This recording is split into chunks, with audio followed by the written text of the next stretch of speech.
All right, good afternoon, everybody. Really just wanted to start out today and make sure I circle back what an unbelievable atmosphere it was yesterday at US Bank Stadium, and December football, an NFC team competing to find their way in the playoffs just like we are. I thought our fans from the very beginning, the first time I walked out, you could just feel the energy in the building. Thought they were just fantastic all day long, and we're going to need that again. Divisional opponent this week, Monday Night Football. Very, very excited for what lies ahead for our team. Got to have a good week of preparation. I thought our team really, a complete team feel to how we won that game yesterday with the turnovers, being forced by our defense and won by special teams, and then obviously Sam leading the charge on offense with Jets and JA. Pretty spectacular day. Aaron Jones getting in the end zone late there. So there was just a lot of really positive things to pull from that game. And as always, a lot of things we can identify to continue kind of shaping our team to be the best, version of our team we can be. And it's going to be important here down the stretch as we continue to take on, not only NFC opponents, but 3 out of 4 in the division. No real updates on Steph Gilmore or Pat Jones. We'll just see how they're both doing really well. Both got some good work in today, and we'll see how the week progresses with the extra day, which I think will allow us to get a good day of padded work early in the week, so then we can kind of hone in on the game plan as we get closer. But I do want to make sure we take advantage of the extra day coming off of a home game, so it should be a good week of prep for us.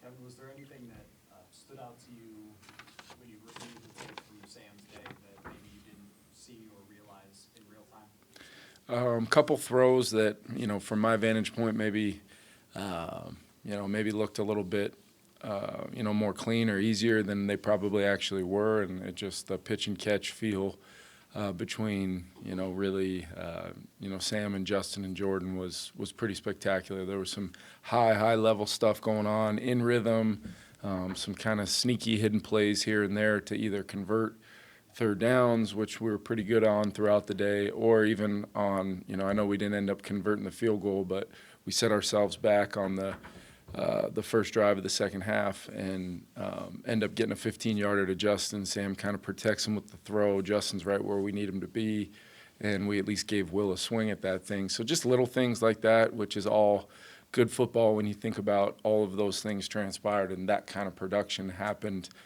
with no turnovers. And a couple plays there, either Jay down by the goal line or Sam in the pocket when they allowed that return. That could have gone either way, so we got to continue to identify those plays regardless of the result, and we can't forget about those things and keep making sure we're coaching the right things for all 11 guys. Hey, Kevin, both JJ and Addison seem like they really excel at tracking the ball on those deep throws and being able to adjust. What all goes into that?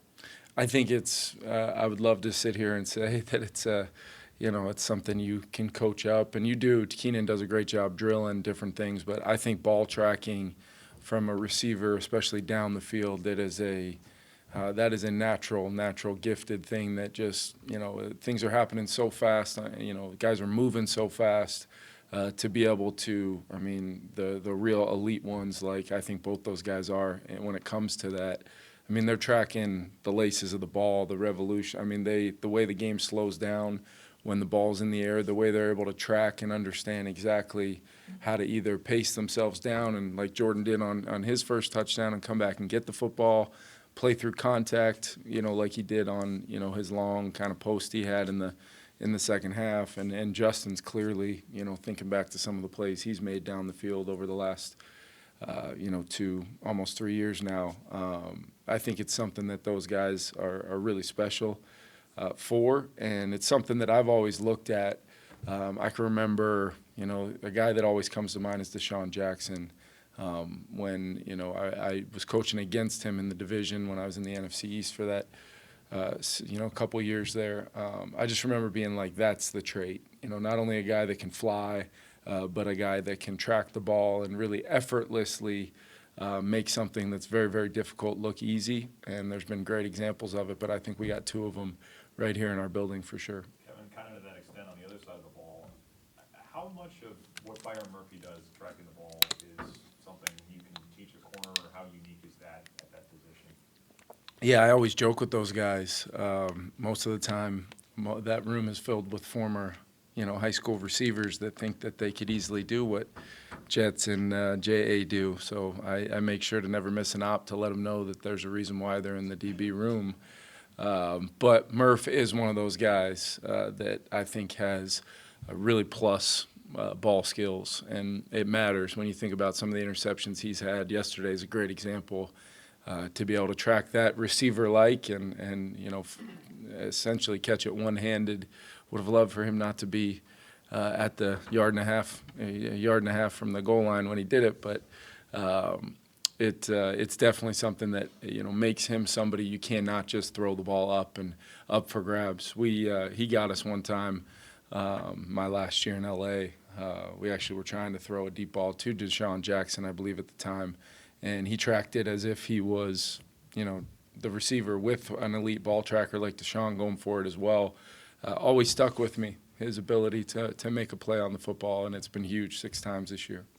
Sam's been pretty disciplined in keeping, in the here and now this whole season. And I'm wondering, to what extent you're kind of reiterating that to him, or is that just him not, being willing or interested in talking or thinking about long-term implications of what he's done? Yeah, a lot of our dialogue from the very beginning has been about both him and I.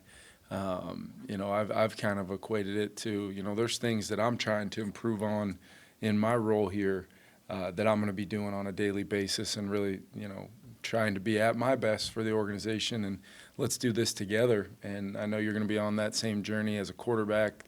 He's playing so well. He's so rooted in the moment, and really his process of, I could probably tell you where he is right now in the building, even on a day like today. I mean, he has just been so demanding of himself, but yet I also love the way he's, hasn't put the weight of the world on his shoulders. And I think he can do that because of the way he's worked and prepared and been coached by, Grant and Josh on a daily basis. And with those other quarterbacks in the room, I think he would be the first one to tell you those guys, have been incredibly supportive of him. But I also think it's important that we're not talking about it too much, where if every single day I'm telling them, hey, let's just focus on today, don't worry about it, then it becomes maybe I should focus on more than just today. That's how I would handle it if I was him. So I think, I just can't say enough about how Sam's handled himself, thinking back to the different kind of moments throughout his journey this year, and how he's maximized every single op coming out of what's been a very successful season, chasing improvement, and I think we saw it on full display yesterday. Kevin, what's working with Josh McCown been like from maybe what you thought when you guys brought him in as the quarterback coach? Yeah, my number one goal of bringing Josh here was to have, a guy really in that role with those quarterbacks that could totally be, kind of that equalizer for us as far as the temperament of the quarterback, the understanding of situations in the game, how, not every snap is created equal as far as what you're going to do with that football in your hands. And it's allowed me to feel total trust that, all those little things are being communicated, and it's allowed me to be better for the team in a lot of ways by, knowing those things are being reinforced. And then my dialogue with Josh, not only throughout the week, how we're preparing the quarterbacks, and then how, those 3 hours go on Sunday has been fantastic. I think he's done a wonderful job, and I think Grant Udinsky and Josh together, I don't know if there's a better 2 coaches you can have as far as, what makes each guy really special,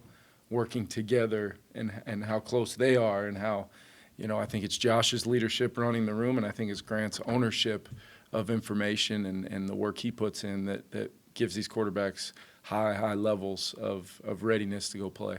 Coach, I know that you and Sam have both emphasized not getting too high or too low, which definitely makes sense. I was just wondering though, there was a point in towards the end of the game yesterday where they showed Sam on the video board on the sideline. Yeah. He was just really hyped, and obviously the crowd built off of that. just, I guess, in a moment like that, what do you appreciate about just seeing him having so much fun, but then also just kind of building off the crowd and vice versa? Yeah, I thought that was a really, really cool moment, between that and Jets and JA, I got really nervous they might show me and how I'm going to totally kill the mood right now.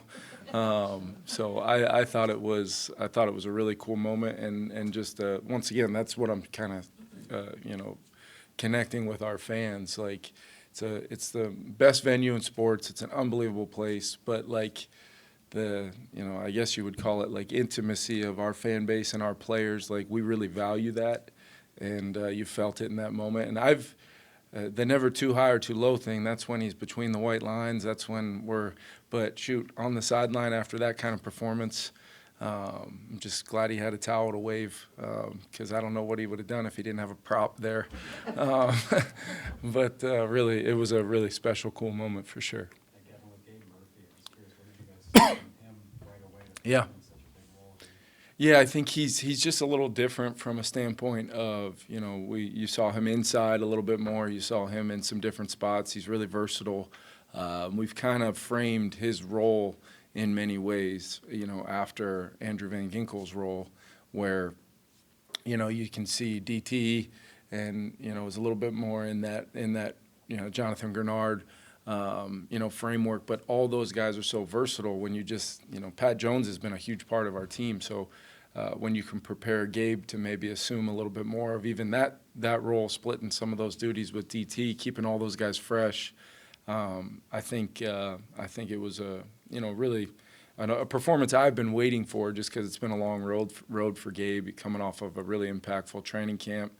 And, I thought Dallas Turner was really, active, and you felt the athleticism and the juice. A couple plays he ran down, physicality.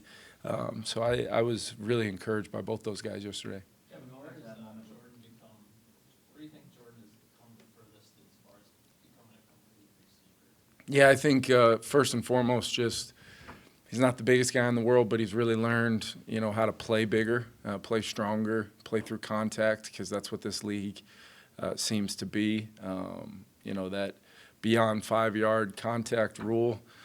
Some games it exists more than others, and he's had to play through that at times, especially with how Justin gets defended. Normally the player that's defending Jordan, or even if it's within zone coverages, these guys know that they're being told this guy will be wide open if you don't get your hands on him, and that's couldn't be more true. But now he's actually proven that he can play through that contact and play down the field through contact. I mean, the catch against Chicago, I know he was mad at himself for not catching both the deep balls through contact last night. He drew a penalty on one and caught the other. But I just think that's, all part of what we projected with Jordan, knowing he had elite quickness, separation skills, fantastic hands, and ball tracking like we talked about.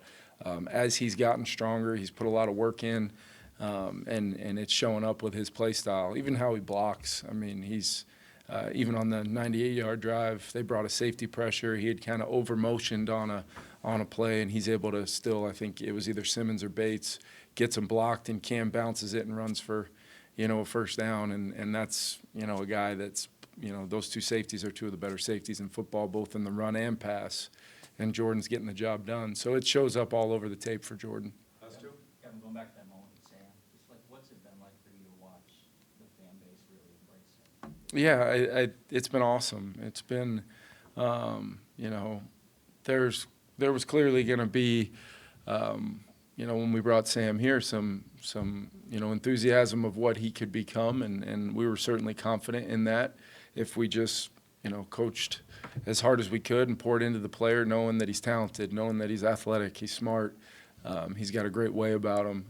I envisioned, a moment like that, maybe not, to that extent, but you envision that when your goal is set, you set out to, achieve a goal together, working side by side with players. And when you start to see them truly realize that, it's a cool moment. That's why we do this. That's why I love this profession, and I love winning more than anything, but I consider those little wins the reason why we do this job. And Sam's a great example of it. I love getting a chance to, just watch him every single day on this journey that he's on here in Minnesota and just relishing in the op. And that's what he's done. He's been great. Is there anything that was lacking when you were a player that, in terms of just quarterback specifically, that you said, if I get to be a coach, I'm going to make sure I do that? Around the league, people are calling you the quarterback whisperer. So is there something specifically you said, I'm going to make sure that this is done for who I think? Don, there's a clock over your shoulder there.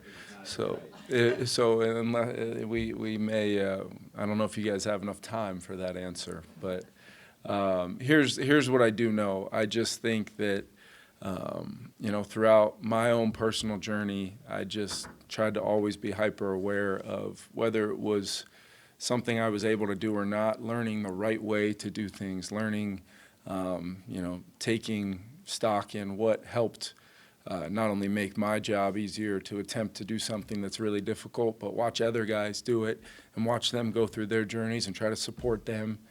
Maybe if I wasn't, playing or competing to start or competing to bat, whatever it was. And then I got into coaching and felt a real-time way of, like, even the smallest little things you can help with can sometimes be the difference between a team having success or not. And that was coaching Josh McCown my first year in Cleveland, believe it or not.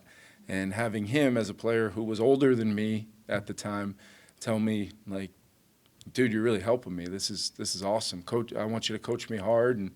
And that kind of gave me the green light to, pour everything I have into this job and do it for the betterment of others. And like I said, there's a lot of things that I wish I would have done differently as a player. I wish I would have had more awareness on to actually do things differently in the moment, both mentally and physically. But I do feel an incredible connection to the position because of the fortunate opportunities I've been around players, coaches, my own journey, other people's journeys, and just tried to always evaluate that to help myself get better in not only this role as a head coach, but play caller, quarterback coach, just, a guy that helps try to have guys play at their best.